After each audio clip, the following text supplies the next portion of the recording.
말씀을 전하겠습니다. 오늘 저희들에게 주신 하나님의 말씀은 시편 78편 56절에서 72절까지의 말씀입니다. 저 여러분이 한 절씩 교독하시겠습니다.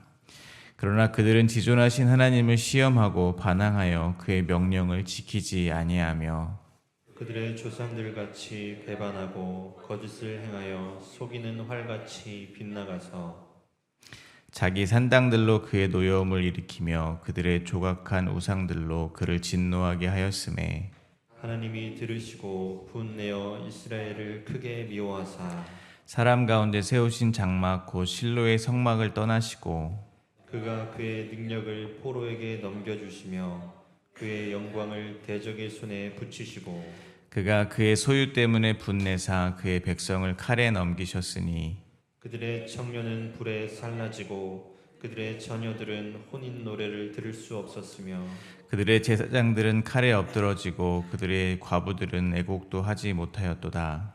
그때에 주께서 잠에서 깨어난 것처럼 포도주를 마시고 고함치는 용사처럼 일어나사 그의 대적들을 쳐 물리쳐서 영원히 그들에게 욕되게 하셨도다. 또 요셉의 장막을 버리시며 에브라임 지파를 택하지 아니하시고 오직 유다 지파와 그가 사랑하시는 시온산을 택하시며 그의 성소를 산의 높음같이 영원히 두신 땅같이 지으셨도다. 또 그의 종 다윗을 택하시되 양의 우리에서 취하시며 전량을 지키는 중에서 그를 이끌어내사 그의 백성인 야곱 그의 소유인 이스라엘을 기르게 하셨더니 함께 읽겠습니다. 이에 그가 그들을 자기 마음의 완전함으로 기르고 그의 손의 능숙함으로 그들을 지도하셨도다. 아멘. 계속해서 시편 78편 묵상입니다. 시편 78편 40절에서 55절까지 해서 애굽에서 하나님께서 표적과 징조를 통해 자기의 백성들을 양같이 인도하셨음을 시인은 노래했습니다. 그러나 이스라엘 백성들이 하나님의 권능의 손을 기억하지 않고 구원의 날도 기억하지 않는다고 탄식했습니다. 그럼에도 하나님은 그들을 인도하시고 지도하셨으며 그들에게 기업을 나눠주어 살게 하셨음을 또한 노래했습니다. 오늘 말씀은 시편 78편의 마지막 부분입니다. 이스라엘 백성들이 불순종하고 우상 숭배하자 하나님이 그들을 대적의 손에 넘기셨음이 기록되어 있습니다. 오늘 본문은 크게 세 부분으로 나누어서 묵상하도록 하겠습니다. 첫 번째 부분은 56절부터 58절입니다. 이스라엘의 반복된 불순종과 우상 숭배로 인해서 하나님께서 진노하셨습니다. 두 번째 부분은 59절부터 64절입니다. 하나님은 진노하셨습니다. 그리고 하나님은 성막을 떠나시고 그들을 대적의 손에 넘기셨습니다. 세 번째 부분은 65절부터 72절입니다. 하나님께서 이스라엘을 회복시키시고 다윗을 택하셔서 이스라엘의 목자로 삼으셨습니다. 먼저 56절부터 58절입니다. 그러나 그들은 지존하신 하나님을 시험하고 반항하여 그의 명령을 지키지 아니하며 그들의 조상들 같이 배반하고 거짓을 행하여 속이는 활같이 빗나가서 자기 산당들로 그의 노여움을 일으키며 그들의 조각한 우상들로 그를 진노하게 하셨음에 노예로 살고 있던 이스라엘 백성을 구원하기 위하여 하나님은 애굽에서 여러 가지 표적과 징조들을 나타내셨습니다. 이것은 하나님의 입장에서 보면 어쩌면 하지 않아도 되는 일을 하신 것이라고도 볼 수 있습니다. 하나님이 왜 그들에게 자신을 드러내셔야겠습니까? 그냥 다 심판해버리면 그만인 것입니다. 기다리실 필요가 없습니다. 그러나 하나님은 하나님을 믿지 않는 죄인들에게 자신을 드러내셨다는 것입니다. 오래 기다려 주신 것입니다. 그것은 하나님의 낮아짐입니다. 그렇게 하나님은 자기가 낮아지시는 것을 감수하시면서 이스라엘 백성들을 구원해 내셨다는 것입니다. 그럼에도 불구하고 이스라엘 백성은 하나님의 권능의 손도 자신들을 구원하신 그 날도 모두 잊어버렸다는 것입니다. 그리고 광야에서 반항하고 사막에서 하나님을 슬프게 하였습니다. 그렇지 하나님은 이스라엘 백성들을 포기하지 않았습니다. 인도하셨고 지도하셨습니다. 대적들을 몰아내 주셨고 그렇게 약속하신 그 땅을 기업으로 주어 삼게 하셨습니다.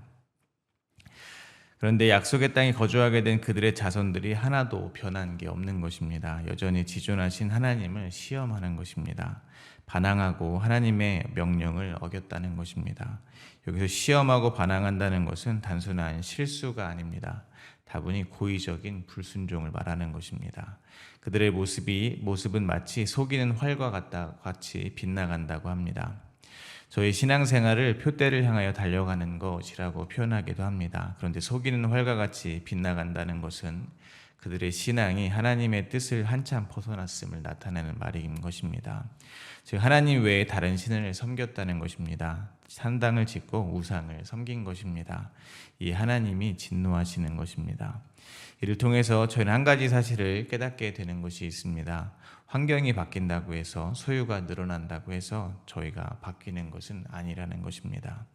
광야에서 살던 사람들은 이렇게 생각했을지도 모르겠습니다. 이 삭막한 광야가 아니라 젖과 꿀이 흐르는 땅에 정착하여 장막이 아닌 안정적인 집을 갖고 잘 먹고 잘 살면 하나님을 잘 믿을 수 있을 것이라고 생각했을 수도 있다는 것입니다. 지금 자신들이 하나님께 원망하고 불평하는 것은 단지 지금의 상황이 불평을 할 만큼 좋지 않기 때문에 어쩔 수 없는 것이라고 생각을 할 수도 있다는 것입니다. 그러나 현실은 그렇지 않다는 것입니다. 왜냐하면 사람들의 욕심은 끝이 없기 때문입니다. 사람의 욕심을 채울 수 있는 것은 이 세상에 아무것도 없습니다. 역사상 가장 부유했던 사람 중에 한 사람으로 록펠러가 있습니다. 그 일화 중에 얼마나 돈을 벌어야 만족하시겠습니까? 라는 질문에 조금만 더 라고 대답한 일화는 매우 잘 알려져 있습니다. 그만큼 인간의 욕심은 끝이 없습니다. 만족도 없습니다. 가나안 땅에 정착한 이스라엘 백성들이 우상을 섬겼습니다. 우상을 섬기는 이유는 자기의 풍요를 위해서입니다. 큰 욕심도 아닐 것입니다. 결국 인간은 한마디로 조금만 더 잘 살고 싶기 때문에 우상을 섬긴다는 것입니다. 그러므로 저희는 저희를 돌아보게 되기를 바랍니다. 앞으로 원하는 무언가가 조금만 더 이루어지면 하나님을 지금보다 더 잘 믿을 수 있을 것 같지만 그럴 일은 없다는 것입니다. 그래서 오늘 지금 저희에게 주어진 이 환경 속에서 나타나는 나의 신앙이 가장 중요한 것입니다. 신앙생활은 결국 하나님을 인정하는가 아닌가의 문제일 것입니다. 그러므로 오늘 지금 나의 삶 속에서 하나님을 인정하지 못한다면 아무리 내가 원하던 환경이 조금 더 갖춰진다고 할지라도 하나님을 인정하지 않게 될 것입니다. 그러나 잊지 말아야 하는 사실은 하나님은 광야에서도 가나안에서도 동일하시다는 것입니다. 그러므로 다시 말씀드리지만 중요한 것은 환경이 아닙니다. 광야에서든 가나안에서든 주님을 인정하고 바라보는 것이 가장 중요한 것입니다. 그러므로 생각해 보시기를 바랍니다. 오늘 저희는 죽기까지 자기를 낮추시면서 저희를 구원해 주신 그 하나님의 은혜를 잊지 않고 주님만 섬기고 있습니까? 아니면 조금만 더 원하는 그 무언가 때문에 하나님을 우상처럼 섬기고 계십니까? 돌아보게 되시기를 바랍니다. 그리고 또한 저희는 오늘 내가 처해 있는 환경을 탓하며 나의 불신앙을 어쩔 수 없는 것이라며 합리화하고 있지는 않은지 돌아보게 되시기를 바랍니다. 두 번째 부분입니다. 59절입니다. 하나님이 들으시고 분내어 이스라엘을 크게 미워하사. 이 구절은 이스라엘 백성의 반복된 불순종과 우상 숭배에 대한 하나님의 단호한 반응을 보여주고 있습니다. 이 구절에 나타난 하나님의 분내심과 크게 미워하심은 단순한 감정을 넘어갑니다. 언약 백성으로서의 이스라엘의 행위가 하나님과의 언약을 파기하는 수준에 이르렀음을 저에게 보여주고 있습니다. 그러므로 저희는 하나님께서 우상 숭배를 얼마나 싫어하시는지 깨닫게 됩니다. 먼저 저희 신앙생활 가운데 어떤 모습의 우상 숭배가 있는지 다시 한번 묵상하게 됩니다. 오늘도 저희의 신앙생활 가운데 발견할 수 있는 우상 숭배의 모습은 성도라 하면서도 물질적인 풍요와 세상적인 성공만을 쫓는 모습일 것입니다. 더 나아가 모든 것을 버리고 하나님만 쫓는 것 같아 보이나 사실은 바리새인과 같이 자기의 신앙으로 다른 사람들보다 자신을 높이는 모습일 것입니다. 이러한 모습은 세상과 종교의 옷만 바꾸어 입은 것이지 사실 추구하는 것은 동일합니다. 즉 하나님을 믿는다고 고백하면서 실제로는 자기 자아를 살찌우기 위해서 하나님을 수단으로 삼고 있는 것일 뿐입니다. 이는 마치 시내산 아래에서 이스라엘 백성이 금송아지를 만들어 놓고 이것이 너희를 애굽에서 인도하여 낸 너희 하나님 여호와라 부르짖었던 것과 다르지 않은 것입니다. 하나님을 자신의 탐심을 이루기 위한 도구로 삼는 것으로 하나님이 지극히 싫어하시는 우상 숭배입니다. 그러므로 우상 숭배의 뿌리는 결국 자기 부인을 거부하는 것일 것입니다. 즉 자기 십자가를 지지 않으려는 마음, 자아를 포기하지 않으려는 집착이 우상 숭배의 본질이라는 것입니다. 하나님보다 내 자존심, 내 만족, 내 의를 더 중요하게 여기는 모든 순간은 바로 하나님 자리에 나의 자아가 앉게 되는 그러한 순간인 것입니다. 그것이 성경이 말하는 탐심이고 우상 숭배인 것입니다. 즉 우상 숭배는 자기 숭배입니다. 이를 통하여 다시 한번 저희를 돌아보게 되시기를 바랍니다. 저희는 지금 하나님을 예배하고 있습니까? 아니면 하나님을 이용하고 계십니까? 돌아보게 되시기를 바랍니다. 아직 저희 안에 아직도 자리 잡고 있어서 하나님을 슬프게 하는 우상 숭배 요소들이 있다면 이 시간 다 모두 없애시기를 바랍니다. 이어서 60절부터 64절입니다. 사람 가운데 세우신 장막 곧 실로의 성막을 떠나시고 그가 그의 능력을 포로에게 넘겨주시며 그의 영광을 대적의 손에 붙이시고 그가 그의 소유 때문에 분내사 그의 백성을 칼에 넘기셨으니 그들의 청년은 불에 살라지고 그들의 처녀들은 혼인 노래를 들을 수 없었으며 그들의 제사장들은 칼에 엎드려지고 그들의 과부들은 애곡도 하지 못하였도다. 하나님의 진노는 실로 무섭습니다. 하나님은 머무르셨던 실로의 장막, 곧 하나님의 임재를 상징하던 장소를 떠나셨습니다. 이 표현은 단순히 한 장소를 비우셨다는 정도가 아니라 이스라엘과 언약 관계 자체를 거절하셨음을 선언하는 것과 같습니다. 그리고 그의 능력을 포로에게 주시고 그의 영광을 대적의 손에 붙이시겠다고 합니다. 이는 블레셋이 언약궤를 탈취했던 사건을 떠오르게 합니다. 하나님의 보호와 임재가 이스라엘로부터 철수되었음을 의미하는 것입니다. 이제 이스라엘의 보호자가 떠나간 것입니다. 보호자가 떠나간 결과는 참혹합니다. 하나님이 이스라엘을 대적의 칼에 넘기셨습니다. 그래서 그들의 청년들이 불타 죽었습니다. 청년들이 불타 죽었기에 처녀들은 혼인조차 못하게 되었습니다. 그리고 제사장들도 칼에 쓰러졌고 과부들은 울지도 못할 만큼 슬프게 되었다는 것입니다. 이 사실을 묵상하며 저는 한 가지 사실이 떠올랐습니다. 하나님께서 원칙대로 하셨다면 저희는 정말 큰일 날 뻔했다는 것입니다. 하나님이 말씀하신 대로 또한 공의대로 심판하셨다면 저희는 정말로 아무도 살아남지 못했을 것이라는 것입니다. 왜냐하면 저희 안에는 하나님의 명령도 십자가의 사랑도 꺾지 못하는 저희의 자존심이 여전히 살아있기 때문입니다. 저희의 자아를 살찌우고 싶은 이 마음은 언제나 나의 자아가 부인되는 삶을 가로막기 때문입니다. 만약 저희가 자아가 부인되지 않고 내 자존심을 굽히지 않아서 하나님보다 높아지는 죄를 하루에 3번만 죄를 짓는다고 하면 1년이면 무려 1000번의 죄를 짓습니다. 그러므로 그 죄를 원칙대로 심판하셨다면 저희는 아무도 살아남을 수 없다는 것입니다. 그런데 그러한 저희가 오늘도 이렇게 멀쩡하게 예배를 드리고 있는 것입니다. 저희가 어떻게 이렇게 멀쩡하게 예배를 드릴 수 있게 되었습니까? 바로 예수 그리스도께서 저희에게 임할 하나님의 진노를 모두 가로막으셨기 때문입니다. 저희를 100번이고 떠나셔야 마땅하는 하나님과 화목하게 해주셨기 때문입니다. 그리고 세상 끝날까지 결코 저희를 떠나지 않을 것이라고 약속까지 해주셨습니다. 모든 것이 주님의 은혜의 결과입니다. 그런데 그럼에도 불구하고 여전히 저희의 신앙생활에는 오늘 본문과 같이 하나님께서 저희를 떠나신 것은 아닌가, 더 이상 보호해 주시지 않는 것은 아닌가 싶을 만한 그러한 일들이 벌어진다는 것입니다. 고통의 순간 가운데 하나님의 침묵을 깊게 경험할 때가 있다는 것입니다. 다른 사람에 비해 나만 더 힘든 것 같은 상황들이 벌어집니다. 하나님이 다른 사람은 그냥 두시면서 나에게만 더 큰 재앙을 날마다 내리시는 것 같은 상황이 벌어집니다. 나를 도우신다던 하나님의 존재는 그 약속은 너무나 멀게만 느껴질 때가 있다는 것입니다. 시편 73편에서 시편의 저자도 동일한 탄식을 했습니다. 시편 73편 12절부터 14절입니다. 볼지어다 이들은 악인들이라도 항상 평안하고 재물은 더욱 불어나도다. 내가 내 마음을 깨끗하게 하며 내 손을 씻어 무죄하다 한 것이 실로 헛되도다. 나는 종일 재난을 당하며 아침마다 징벌을 받았도다. 시편 73편의 저자는 악인들은 항상 평안하고 재물은 날마다 불어나는데 자신은 하나님께서 종일 재난을 허락하시고 아침마다 징벌을 내리신다는 것입니다. 자신도 평안하고 재물도 많고 싶은데 자신은 재난과 징벌만 가득하니 이렇게 마음을 깨끗하게 하며 손을 씻어 무죄하다 한들 무슨 소용이겠냐고 한탄을 하고 있는 것입니다. 마찬가지로 성도라면 이러한 탄식을 하게 되는 순간들이 있다는 것입니다.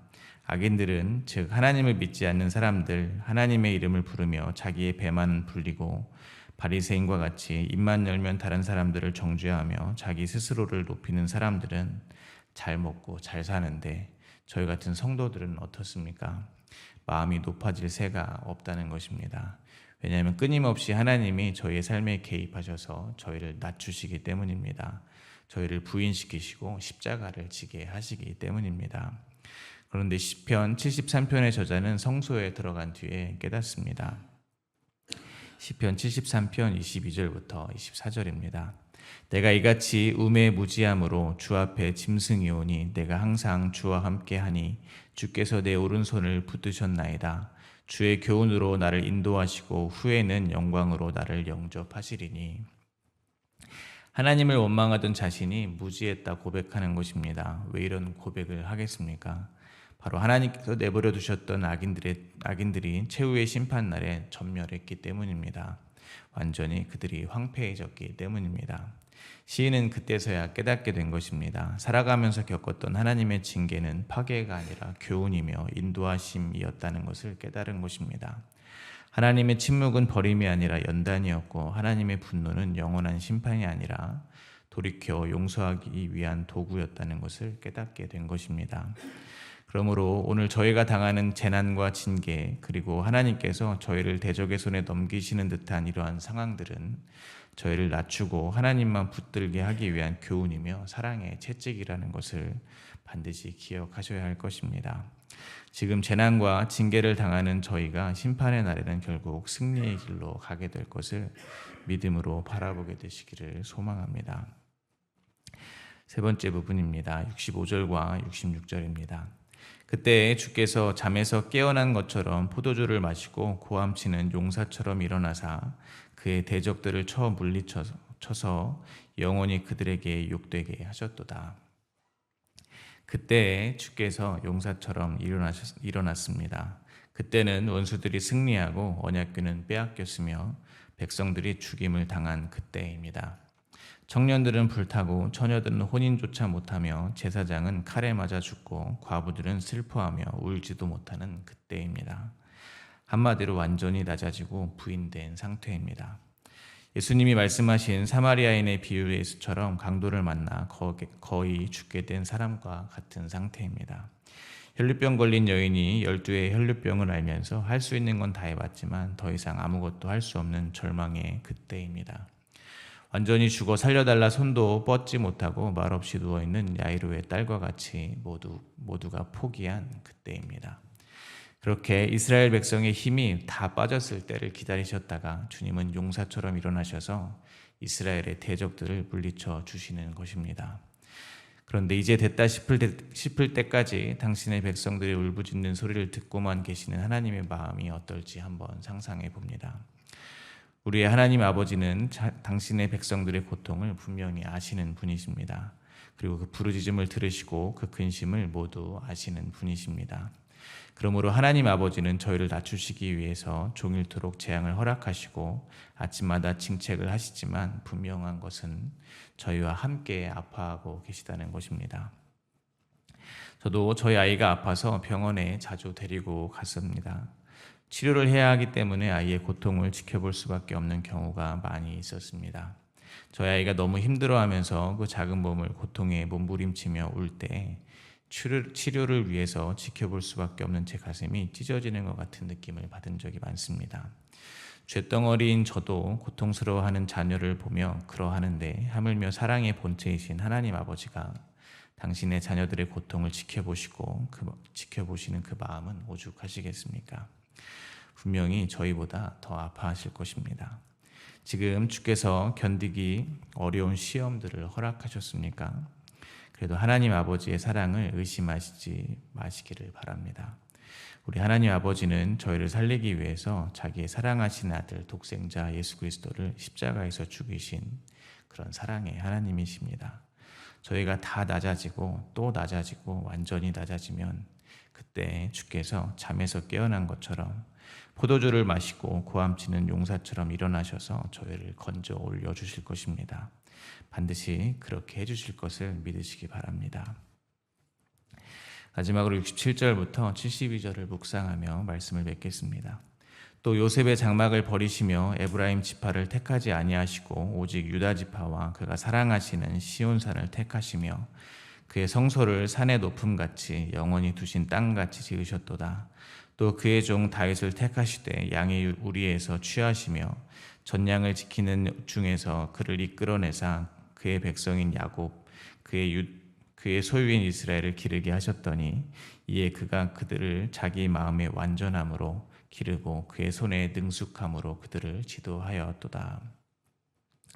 하나님은 이제 새로운 질서를 세우십니다. 요셉의 장막을 버리시며 에브라임 지파를 택하지 않으시고 유다 지파와 시온산을 택하시며 양을 치던 다윗을 이스라엘의 목자로 삼으셨습니다. 다윗은 자신의 온전한 마음과 능숙한 손길로 백성을 이끌었는데 이는 저희를 영원히 인도하실 참된 목자 예수 그리스도를 예표하는 것입니다. 그러므로 저희는 저희의 입술로 오직 예수님만이 저희의 목자요 왕이심을 고백 선포합니다. 그러므로 그분만이 저희를 온전히 기르시고 인도하시며 결코 길을 잃지 않게 해주실 주님이십니다.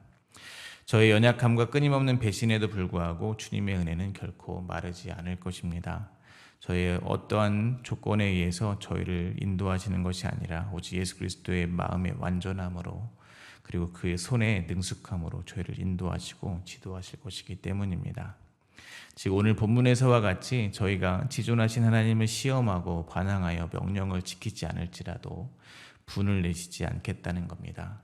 실로의 장막을 떠나시는 일이 없으실 것이라는 것입니다. 오직 예수 그리스도의 마음의 완전함으로 저희와 맺으신 그 피의 언약을 끝까지 지켜내시겠다는 것입니다. 그러므로 저희가 아무리 깊은 실패의 자리에 있다 할지라도 주님의 사랑과 구원은 변함없이 저희를 향하고 있다는 것을, 하나님은 그 능력의 손에 능숙함으로 저희를 지도하고 계시다는 것을 잊지 마시기 바랍니다. 그리고 하나님께서는 이 새로운 언약을 저희 마음속에 깊게 새겨주셨습니다. 이제 저희의 모든 죄악을 용서하시고 다시는 기억하지 않으시겠다고 약속해 주셨습니다. 그러나 잊지 말아야 하는 것은 이 모든 은혜를 베풀어 주시기 위하여 예수님께서는 십자가에서 자기를 버리시는 대가를 치르셨다는 사실입니다. 그러므로 오늘도 저의 연약함 때문에 낙심하지 말고 주님의 십자가 사랑 안에서 결코 정죄함 없는 이 자유를 마음껏 누리시게 되기를 간절히 소망합니다. 주님께서 완전한 마음으로 그리고 능숙한 손으로 이끄시는 이끄심에 안심하시고 우리의 삶을 모두 맡기게 되시기를 바랍니다. 주님의 십자가 은혜에 감사하며 날마다 찬송하시게 되시기를 간절히 기도합니다. 오늘 주신 하나님의 말씀을 생각하며 함께 기도하시겠습니다.